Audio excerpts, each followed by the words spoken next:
welcome to Foodie Adventures with me, Nini, where I travel all around Japan to explore the magnificent cuisine available. Alright, please have fun and thanks for watching. Ta-ta!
Greetings foodies, welcome. I'm Nini and this is Foodie Adventures. But today I am just on my balcony and I thought I would just have a real heart-to-heart with everyone because I get so many questions and we like to be honest here, and it would just be a disservice if I paint this picture of all glam and beauty in Japan, because a lot of things have happened to me. And let me tell you, I have my tea here in Japan. I have my jasmine tea. This is really good for weight loss. And I just thought I would just go over some of the things here. So yeah, like I was saying, I have my tea, and since I've been in Japan, I'm really into the princess. Here's my nice little mermaid glass, and I have my hot jasmine tea to tell you what's going on. So, like I said, I've been in Japan 5 years, and it has not always been easy. Actually, the first year was very difficult for me. And people ask me about what it's like being a black woman, being a black person. And I just want to be honest. And so I don't do a disservice to someone that comes to Japan and they watch my videos and then they're shocked that I didn't tell everything, the whole story. So I don't know if it's really racism or if it's xenophobia that I'll just share my experiences, right? Because first of all, I don't know if it's racist or xenophobia, because a lot of people in Japan, so they have this stigma, this xenophobia, where if you don't look Japanese, they have thoughts about you, they're afraid of you, they treat you differently. And across the board, when I have my friends that are from Latin America, my friends that are white people, they all share these same type of experiences. So I'm not sure if it's because I'm black or if it's because I'm a foreigner that I've had these experiences, but when I talk to people, it's like a norm that we have these situations occur. So I would just share a few with you. When I first came to Japan, I was a substitute teacher, and that means the company I worked for, they had so many different schools across Japan, and in the morning they would call me and they would tell me to go to this school or that school to be a substitute, which is very easy, right? Continue. So I go to this new school, I'm prepped, I have my work for the day, I get ready for the class, and I go in, they call me late, so I'm a little bit late. So the kindergartners are already in the class, right? I come in, I walk in, of course you greet the kindergartners, they're there, and they look at me so scared, like, oh, and 6, 7, I believe it was 5 years ago, so like 8 kindergartners, they get up and they run in the corner of the classroom, and they just look at me in the corner like this, and they won't move, they won't talk. And this is my first experience teaching in Japan. I walk into a kindergarten class and the kids look at me and run and hide in the corner.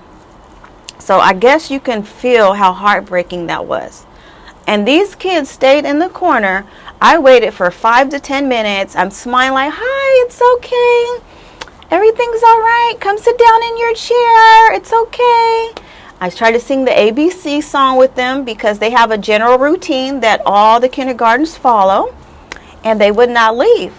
So I went to find the school manager. That's what they call it here, is the school manager, to talk to her because I have a group of 8 kids hiding in the corner like this. And so she comes out and she talks to them in Japanese, and they still don't want to leave the corner. They're so afraid of me. And after a while, she coaches them to come and sit down in their seat. So after that, she told me to continue with the lesson. Remind you, these lessons here are our lessons, our English lessons. So I continue with the lesson. The kids happen to sit in their seat, but they're not participating. They're not doing anything. Some of the kids are crying. Some of them are just staring at me like, oh. So that was my first experience in Japan, to let you know how the truth here. And I know the Japanese culture just a little bit is to not show that you're angry, you're afraid. So I did not lose face. I played cool like it was no problem. But inside, that really hurts, right? That you go teach some kids and they run in the corner because they're so scared of you because of your skin color, right? So that was like one of my first experiences. I called HR and I told them what happened. And this is like the native HR, so they deal with us foreigners and they try to help us get adjusted to Japan and the culture. So I called HR. Of course, they tried to coach me and calm me down. And they said, well, just be understanding. These kids probably never seen anyone like you. You look totally different from what they're used to. I'm sure it was not really a racist thing or offensive thing, right? And they're talking me down, HR. But it still hurts. And when I came here, I had braids in my hair. I don't know, maybe that's what it was, but this is still a negative experience that I've dealt with in Japan that I would like people to be aware of, especially if you're coming to Japan and you think it's all glamour and fun and games. So another experience, I'll just go through a couple off the top of my head. So another experience that this is common for a lot of us is, I'll just start what happened. So I'm on the subway. I'm going home on the subway. There's the bench seats on the subway. I sit down on the subway in the middle. Everyone on the bench seat jumps up and moves away from me. And how would you feel? Like you have cooties, like you're infected if you sit down on the subway and everyone just jumps up as soon as you walk away. I mean, they jump up as soon as you sit down on the bench. And this is a common occurrence for us foreigners in Japan. And like I said, some of my white friends, they said it. They said when they sit down, people will get up and move away from them. Or if they're, let's say it's crowded, it's rush hour, the subway is packed with people like this, and then you sit down at the end, no one will sit next to you. And so, yeah, that's disheartening. This is one of my experiences. And so, you know what? Let me know, what do you think in the comments about it? Is it just something that I should get used to, right? Is it normal? Is it just xenophobia? But it's very, very, very heartbreaking, right? Like, I'm a person too. Okay, that's one of the top. And this is like within the first month of me being in Japan, these things are happening, and I just want people to know. Now when I'm on the subway, it happens every so often. It doesn't happen every single time, but it still happens every so often. Somebody will jump up if I sit on the subway, or they won't want to sit next to me. And so this does still happen. I'm trying to think, and there was one other thing that I dealt with. Of course, you also have the normal people staring at you. That is so normal here. Japanese will stare at you. I have some friends that really that gets them so upset. I've learned to like put on the blinders and don't notice it, but they will stare at you. I had a friend visit me from America, and he's Chinese American, and we met out for dinner and we had a nice day out in Japan. And that was the first thing that he said. He said, "Why is everyone staring at you like that?" And he was so nice, and he was so kind, and he was like, "I feel like I should be your security, how these people just keep staring at you." So we went to Osaka and had a great time. But for sure, they will stare at you if you are melanated, if you are white. They do stare at you. What else? Other incidences. Some people stop me and they want to take pictures with me at random. I'll be walking and they'll say, "Hi, picture is okay? Can we take a picture with you?" And I don't get really offended. It's like if I lived in a place my whole life that was 99% Japanese, and a place that was 99% Japanese, and so they might see someone in the distance, but they hardly ever interact with foreign people. So I kind of just let that go, but they will ask you to take pictures with them. This is normal here. Staring is normal here. And I have been turned down for some restaurants too. People want to know the real. Like, I'm dressed up, I want to go to the restaurant, and the person will look at me and they will say, "Sorry, closed," or "Sorry, full." And you looked inside the restaurant and there's no one in there. So clearly that's their way of just saying they don't want my company in their restaurant. So this has happened a few times. And this has happened to me. This has happened to my friends that are white as well. I had a girlfriend that came here. She didn't last that long because these things happened to her and she couldn't take it, right? And so I don't cause a scene. I just gracefully bow out. But these are things that happen here that make you feel uncomfortable. And other incidences that I would say. Trying to get my cellular phone. So you come to Japan, the first thing you want to do is get a Japanese phone, a local phone, because it's cheaper than using your long distance service. And I went to 3 phone stores. So I went to 3 shops, and the 4th one, luckily, they have the patience to work with me. And like I said, I don't know, it's up to your discretion if it's because I'm a foreigner. Is it because I don't speak Japanese that I would be a more work for the people at the store? But I would walk in and they would say, "No, sorry, no English, no," and they would like rush me out the store. Like, how do they know I don't know Japanese? But this happened. And so this is just a overall perspective of living in Japan, in Asia. What I deal with and I still deal with. It's not always just fun and nice. I have met some nice people, and I'll tell you what, when I first got hired, what my supervisor told me. He said, "Japan, they are very polite and very courteous, but not friendly." And what does that mean? They're very courteous and very polite, but not friendly. So after me thinking, what does that really mean? I believe, like, so Japan, they have a saying with like the 3 faces, right? You have one face that you show the world, one face that you only show people that are close to you, and one face that you only show yourself. And I believe that's what it is the 3 faces. Like, on the outside, they will smile at you sometimes when you're in the store, and maybe they will say something courteous. Like when they kicked me out the store, they were not mean. They were like, "Oh, I'm sorry, I can't help you. You can't be here. I'm sorry," right? But you feel that's disingenuous, right? Like you just don't want me to be here. They were never nasty, like, "Get out! You black person, you get out." They were never like that. But how they did it and what they did, I could just tell. You know how you can just feel these things?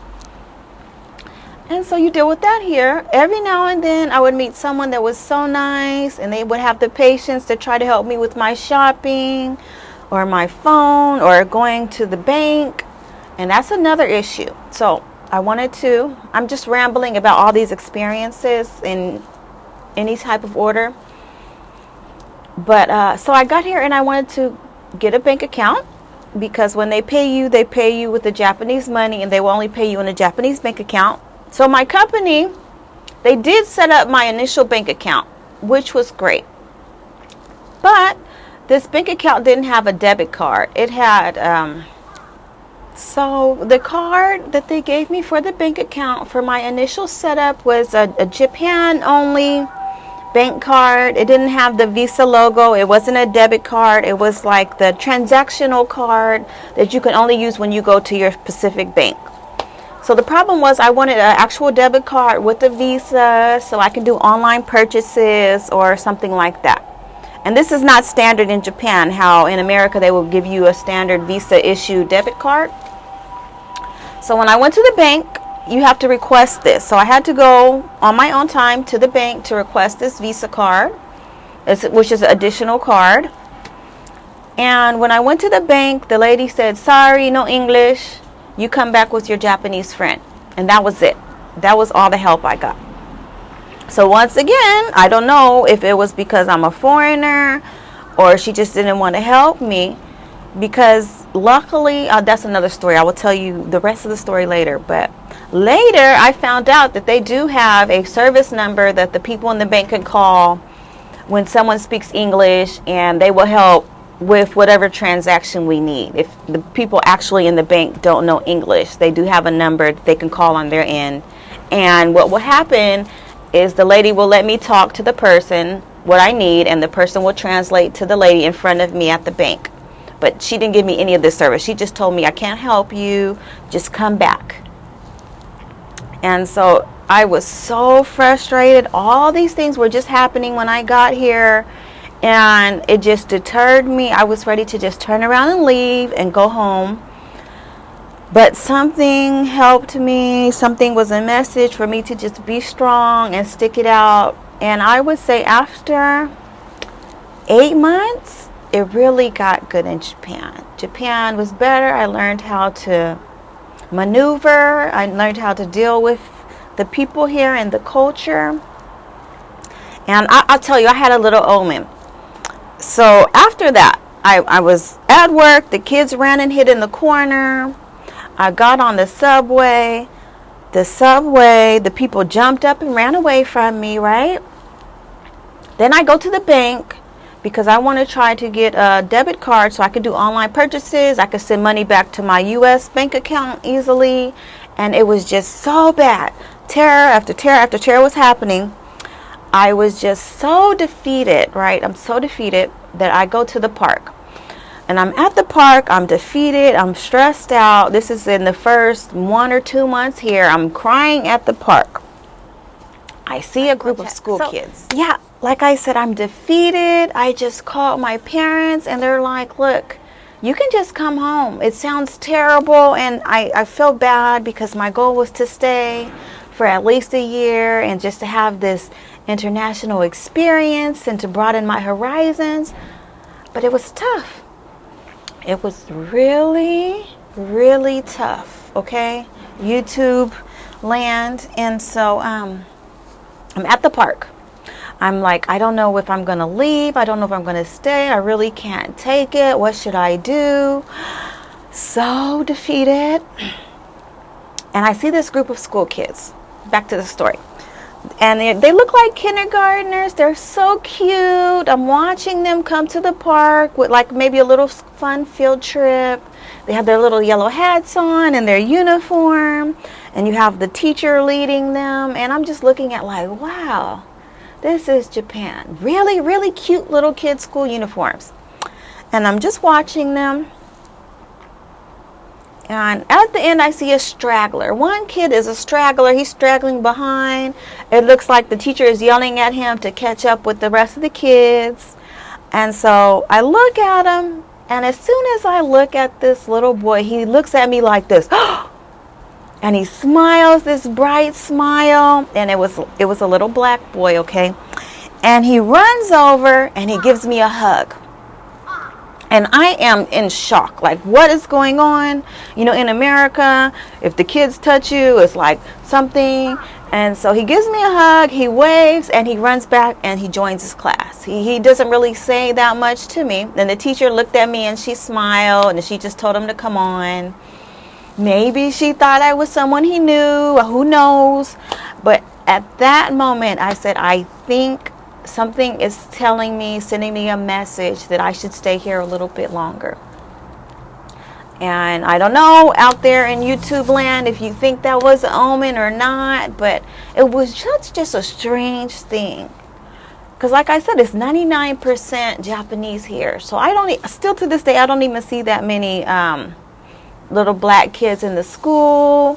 When I worked at the school, it's usually 1 or 2 black kids in their whole school. So that was my little message about being here. And I don't know, I'm getting to the end of my little story times about negative instances that happened to me in Japan. And also, besides that, you have a lot of men that approach you for sex because they have this idea in Japan that foreign women are easier for them to have sex with. That idea is out there. Not always. I've met a lot of gentlemen that have took me out on dates here. But it does happen. If you're walking down the street, they'll say, hi, let's go to the hotel. It does happen on occasion. On occasion, I would say once a month, maybe, I would get approached like that. And I just say no, thank you. And they bow out gracefully and they leave. So in America, they don't get like angry and want to fight you for turning them down. They will just bow out gratefully and they will leave. But these are things that you will deal with being a foreigner out here. Other negative experiences. Getting help in the stores. I talked about getting on the subway. And I would say it's more mental in Japan. You are fighting mentally here, whereas in America, someone might hit you, they might push you, they might yell at you, they might cuss at you. In Japan, it's very superficial. And you have to learn how to navigate that. Like I said, when they don't want me to come to the restaurant, they'll say, oh, I'm sorry, the restaurant is full. And be very polite and mannerable about that. But you know that's not the truth. They just don't want you there. So a lot of the games they play here is mental. At work, I have to deal with the mental games too. And so, what will I tell you working? I can share an example. So in Japan, it's almost offensive if you call in sick. And in the culture, if you call in sick, usually they will have an attitude with you when you return to work. The boss might give you extra work to do. They'll talk to you and be a little mean, a little bit cold when you return to work because you're part of the team and you don't take a day off. Because when you took a day off, that means they had to do a little extra work. And so I didn't know this when I got here. So when I came back to work, my supervisor was like a little bit nasty. But like I said, it's superficial. She was smiling, but she was saying mean things like, oh, maybe you're not smart enough to understand this. And she would say it smiling at me like that. And I'm like, it doesn't look like it's a problem, but in my heart, I feel like we have a problem. And so this continued for about a month, where I would help initially at the school. If you have any problems, the school director should handle the problem kids. So if I warn the kids and they are being problematic, the school director should come in and talk with the kids because they don't want us foreign teachers to do it because they want us to have a good experience dealing with foreigners. That's part of our job description, is to cultivate these kids to not be afraid of foreign people. And so this is how it works. So when I started having problem with a student, she would not support me. She would not come in and talk to them and do the disciplinary action like she should.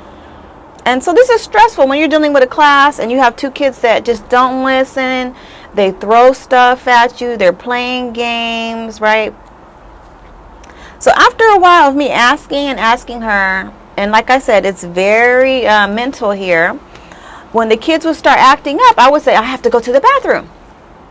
This is how I deal with it. Let me know. What do you think? And so when they would act, if I have to go to the bathroom, she has to stand in and wait till I come back from the bathroom. But I would go to the bathroom and I would take a long time to come back. A long time to come back. Because in Japan, you cannot explicitly say, hey, you don't help me. Because they get really offended, right? This is not a culture where you're upfront. This is a culture where you communicate, but you do not do it straightforward way. So every time I asked her for help, she wouldn't help. I would go to the bathroom. And after about a month or that, all of a sudden, when I needed help, she would come in there and she would help me and she would assist me with these problematic kids with no problem. But this is a cultural thing, because if I would have went straight forward, I need help, you don't help me, she would have treated me worse. So very, very mental here. You have to be prepared mentally. Because they don't fight you physically here. They're not straightforward. It's a round a loop way. And so these are just negative experiences that I had in Japan. If you like my get real, this is like just a get real, let's have a real heart-to-heart moment. Please push the thumbs up, like, and subscribe. I'm Jonini, and this is Foodie Adventures. Thank you for watching. Push the thumbs up. Ta-ta.